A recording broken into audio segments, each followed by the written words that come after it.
도종환 장관 후보자께 축하의 말씀을 드립니다. 근데 사실 지금 이제 야당 의원으로서 또 어떻게 보면 국민의 한 사람으로서 대통령께서 80% 이상의 높은 지지율을 받고 계시는데 지금 이제 인사가 진행될수록 80% 대통령이 아니라 40% 대통령을 자임하시는 것 아닌가 하는 그런 걱정이 매우 들고 있습니다. 대통령께서 협치와 뭐 이런 것을 강조하시고 엊그저께 국회 와서 연설을 하시고 또 야당 의원석까지 오셔서 악수를 청하시고 또 저희도 예를 갖추어서 대통령께 악수를 하고 했습니다. 그래서 저희는 사실은 야당과 국민들이 주장하는 이번 인사의 문제점, 특히 5대 인사 원칙을 지금 허물어뜨린 것에 대한 유감의 표시를 명확하게 좀 하실 거라고 기대를 했고 거기에 맞추어서 철회할 인사들은 철회해 주기를 기대했습니다. 그러나 이런 저희의 기대와 맞지 않는 부분에 대해서 매우 유감을 표명한다는 말씀을 먼저 드리면서 후보자에 대한 질의를 하도록 하겠습니다. 촛불 정신의 핵심이 뭐라고 생각하십니까? 민주주의, 아래로부터 수렴되는 민주주의. 민주주의란 말씀을 하셨는데 맞다고 생각을 합니다. 촛불 정신의 핵심은 보수는 무조건 괴멸되라, 우파는 괴멸되라 이런 거라기보다는 정말 촛불 시민 중에서 선량한 촛불 시민들의 생각은 제도로서의 민주주의, 절차로서의 민주주의, 형식적 민주주의가 파괴된 것에 대해서 분개했고 또 그렇기 때문에 더욱 성숙된 민주주의 국가를 원하는 거였습니다. 그런 의미에서 저는 새로 들어온 정부의 임무는 매우 막중하다고 생각을 합니다. 그런데 지금 이제 문화부 산하에도 국가기관 통신사가 있습니다. 지금 최근 민주당과 일부 언론 노조가 기관 통신사 사장 또는 공영방송의 사장을 물러나라 이렇게 주장하고 있습니다. 맞다고 생각하나요? 글쎄, 기관의 장은 임기가 공영방송 사장 지금 민주당에서 얼마 전에 이 사장의 퇴진을 요구하고 하는 그런 브리핑한 거 들으셨죠? 그거는 공공기관의 인사 문제나 사장 문제는 공공기관에 맡겨야 된다고 생각합니다.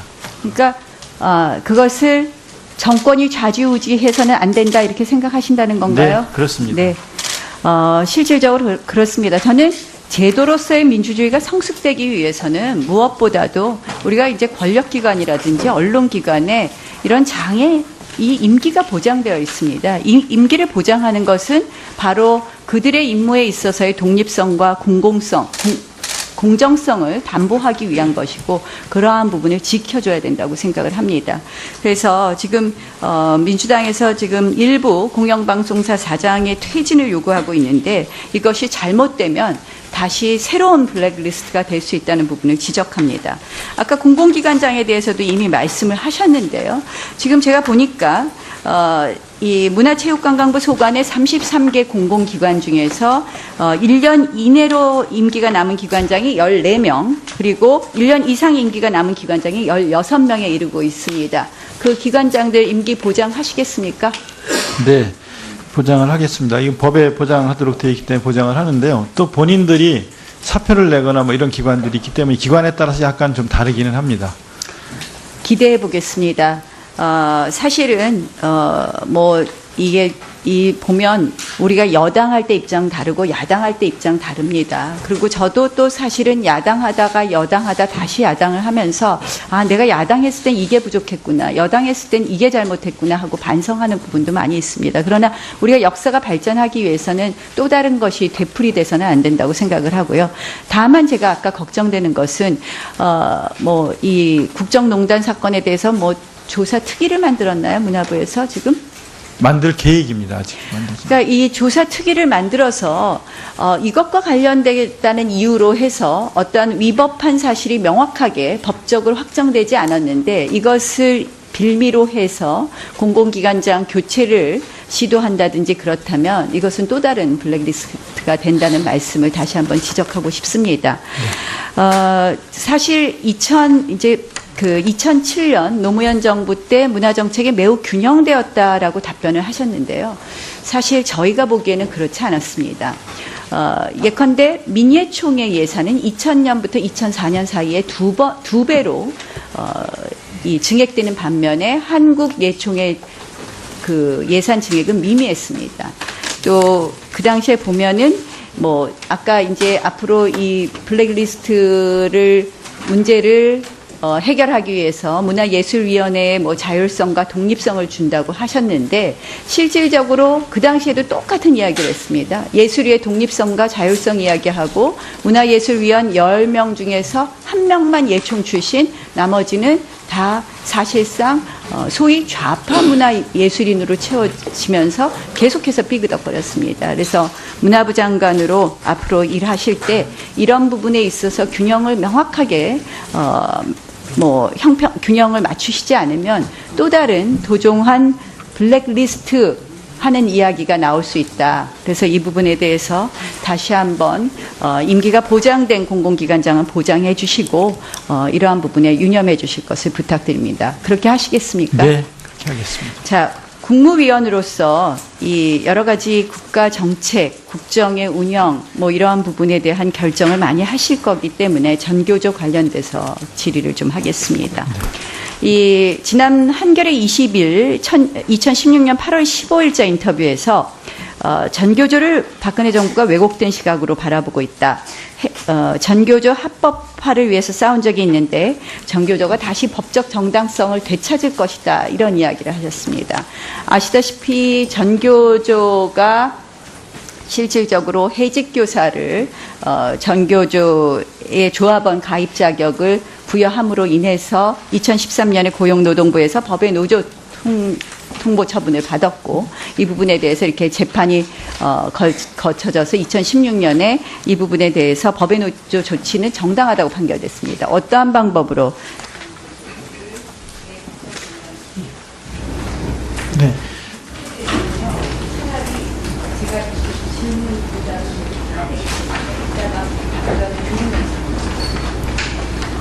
그러면은 답변도 나중에.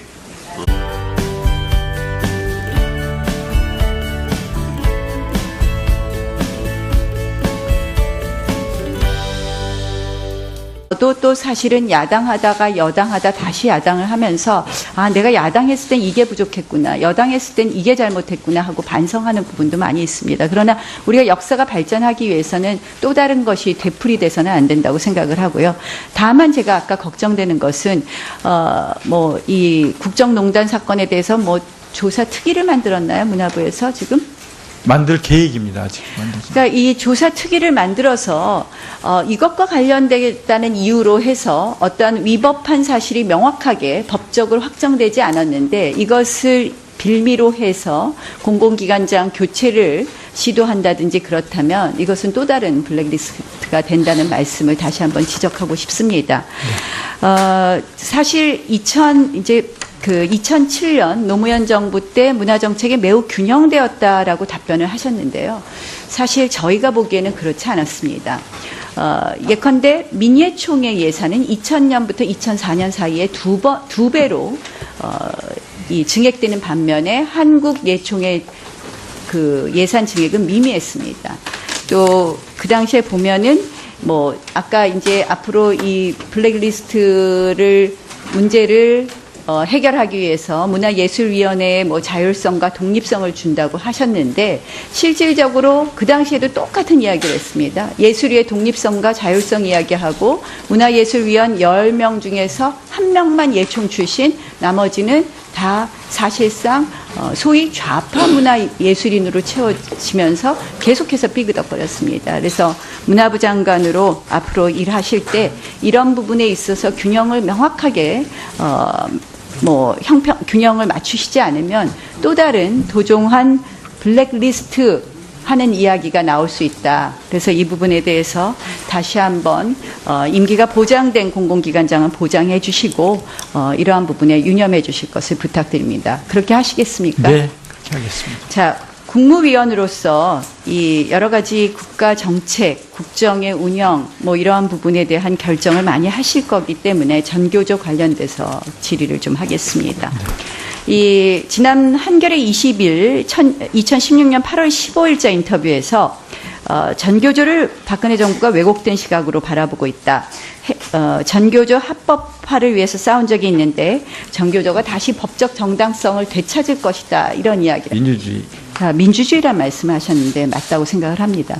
촛불 정신의 핵심은 보수는 무조건 괴멸되라, 우파는 괴멸되라 이런 거라기보다는 정말 촛불 시민 중에서 선량한 촛불 시민들의 생각은 제도로서의 민주주의, 절차로서의 민주주의, 형식적 민주주의가 파괴된 것에 대해서 분개했고 또 그렇기 때문에 더욱 성숙된 민주주의 국가를 원하는 거였습니다.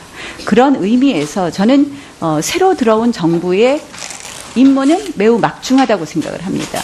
그런데 지금 이제 문화부 산하에도 국가기관 통신사가 있습니다. 지금 최근 민주당과 일부 언론 노조가 기관통신사 사장 또는 공영방송의 사장을 물러나라 이렇게 주장하고 있습니다. 맞다고 생각하나요? 글쎄, 기관의 장은 임기가 공영방송 사장 지금 민주당에서 얼마 전에 이 사장의 퇴진을 요구하고 하는 그런 브리핑 한 거 들으셨죠? 그거는 공공기관의 인사 문제나 사장 문제는 공공기관에 맡겨야 된다고 생각합니다. 그러니까 그것을 정권이 좌지우지해서는 안 된다 이렇게 생각하신다는 건가요? 네, 그렇습니다. 네, 실질적으로 그렇습니다. 저는 제도로서의 민주주의가 성숙되기 위해서는 무엇보다도 우리가 이제 권력기관이라든지 언론기관에 이런 장애, 이 임기가 보장되어 있습니다. 이 임기를 보장하는 것은 바로 그들의 임무에 있어서의 독립성과 공정성을 담보하기 위한 것이고 그러한 부분을 지켜줘야 된다고 생각을 합니다. 그래서 지금 민주당에서 지금 일부 공영방송사 사장의 퇴진을 요구하고 있는데 이것이 잘못되면 다시 새로운 블랙리스트가 될 수 있다는 부분을 지적합니다. 아까 공공기관장에 대해서도 이미 말씀을 하셨는데요. 지금 제가 보니까 이 문화체육관광부 소관의 33개 공공기관 중에서 1년 이내로 임기가 남은 기관장이 14명 그리고 1년 이상 임기가 남은 기관장이 16명에 이르고 있습니다. 그 기관장들 임기 보장하시겠습니까? 네. 보장을 하겠습니다. 이건 법에 보장하도록 되어 있기 때문에 보장을 하는데요. 또 본인들이 사표를 내거나 이런 기관들이 있기 때문에 기관에 따라서 약간 좀 다르기는 합니다. 기대해 보겠습니다. 사실은 이게 보면 우리가 여당할 때 입장 다르고 야당할 때 입장 다릅니다. 그리고 도종환 장관 후보자께 축하의 말씀을 드립니다. 근데 사실 지금 이제 야당 의원으로서 또 어떻게 보면 국민의 한 사람으로서 대통령께서 80% 이상의 높은 지지율을 받고 계시는데 지금 이제 인사가 진행될수록 80% 대통령이 아니라 40% 대통령을 자임하시는 것 아닌가 하는 그런 걱정이 매우 들고 있습니다.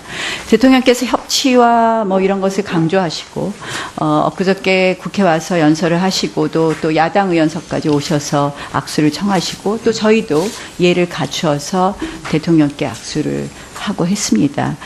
그래서 저희는 사실은 야당과 국민들이 주장하는 이번 인사의 문제점, 특히 5대 인사 원칙을 지금 허물어뜨린 것에 대한 유감의 표시를 명확하게 좀 하실 거라고 기대를 했고 거기에 맞추어서 철회할 인사들은 철회해 주기를 기대했습니다. 그러나 이런 저희의 기대와 맞지 않은 부분에 대해서 매우 유감을 표명한다는 말씀을 먼저 드리면서 후보자에 대한 질의를 하도록 하겠습니다. 촛불 정신의 핵심이 뭐라고 생각하십니까? 민주주의 아래로부터 수렴되는